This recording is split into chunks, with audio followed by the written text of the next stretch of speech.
ക്രിസ്തുവിൽ സ്നേഹമുള്ളവരെ, കുറേ കൂടി കാഴ്ചയുള്ളവരായി പ്രകാശമുള്ളവരായിട്ട് നമ്മൾ മാറണം എന്ന് ക്രിസ്തു ഓർമ്മപ്പെടുത്തുകയാണ്. കാരണം ഈ ലോകത്തിൻ്റെ പ്രത്യേകത അന്ധന്മാർ വഴി നടത്തുന്ന അന്ധന്മാരുള്ള ഒരു ലോകമാണ്. പത്രത്താളുകളിലൊക്കെ കാണുന്നത് അപ്രകാരമുള്ള കാഴ്ചകളും വിവരങ്ങളും തന്നെയാണ്. മകൻ അമ്മയെയും കൂടപ്പിറപ്പുകളെയും സ്നേഹിച്ച പെണ്ണിനെയും ഒക്കെ ചുറ്റിക കൊണ്ട് അടിച്ചു കൊല്ലുന്നൊരു ലോകം.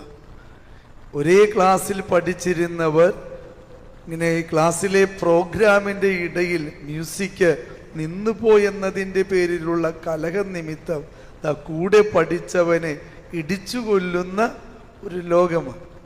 അന്ധന്മാരുടെ ലോകമാണിത്.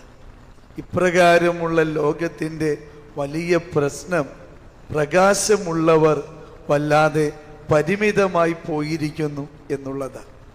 വഴി നടത്തേണ്ട അധ്യാപകരാകട്ടെ, ഗുരുക്കന്മാരാകട്ടെ, മുതിർന്നവരാകട്ടെ, മാതാപിതാക്കന്മാരാകട്ടെ, വഴി നടത്താൻ പറ്റാത്ത രീതിയിൽ ഭയം കൊണ്ടോ മറ്റു രീതിയിലുള്ള ചിന്തകൾ കൊണ്ടോ നിശബ്ദരായിരിക്കുന്നു എന്നുള്ളത് യാഥാർത്ഥ്യം തന്നെയാണ്. ചെറിയ പ്രായത്തിലെ മക്കൾക്ക് കൊടുക്കേണ്ട കറക്ഷൻസ് കൊടുക്കാതെ അവർ ചോദിക്കുന്നതൊക്കെ വാങ്ങിച്ചു കൊടുത്ത് അവസാനം അവരാവശ്യപ്പെടുന്നത് കൊടുക്കാൻ പറ്റാതെ വരുമ്പോൾ മക്കൾ പറയും, തന്നില്ലെങ്കിൽ ഞാൻ കെട്ടിത്തൂങ്ങിച്ചാകും. അങ്ങനെ പറയുന്നവൻ പോയി ചാകട്ടെ എന്ന് വെക്കണം. അതാ വേണ്ടേ.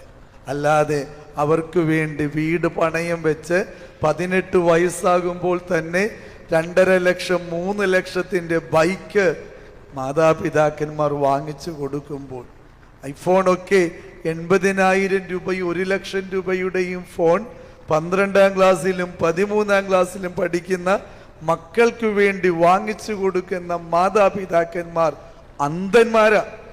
നിങ്ങൾ ഈ മക്കളെ അന്ധതയുടെ ലോകത്തിലേക്ക് കൈപിടിച്ച് നടത്തുന്നവർ. അപ്പോൾ കൈപിടിച്ച് നടത്തുന്ന നിങ്ങളും കൈപിടിക്കുന്ന മക്കളും ഒരേ സമയം കുഴിയിൽ വീഴുന്ന അവസ്ഥയാ കർത്താവ് തിരുവചനത്തിൽ പറയുന്നത്. മക്കൾക്ക് എന്താവശ്യമെന്ന് മാതാപിതാക്കന്മാർ അറിഞ്ഞിരിക്കണം. പാത്രമറിഞ്ഞ് വിളമ്പിയില്ലെങ്കിൽ അത് വിളമ്പുന്നവന് നഷ്ടം, കഴിക്കാനിരിക്കുന്നവനും അത് നഷ്ടം തന്നെയാണ്.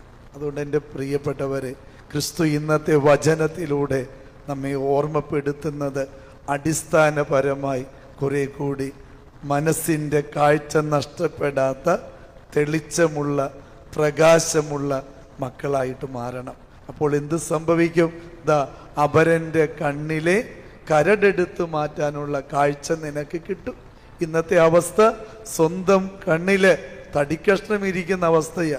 എന്നിട്ട് എങ്ങനെയാ നിന്റെ കണ്ണിൽ കരടുണ്ട്, ഞാനത് എടുത്തു മാറ്റട്ടെ എന്ന് പറയാൻ പറ്റുക? ആദ്യം പ്രകാശമുള്ള മകനായി മകളായി മാറിയാൽ കൂടെയുള്ളവരുടെ ജീവിതത്തിൻ്റെ കുറവുകൾ ഇങ്ങനെ സ്നേഹത്തോടെ കരുതലോടുകൂടെ അവരെ തിരുത്താനും നമുക്ക് കഴിയും.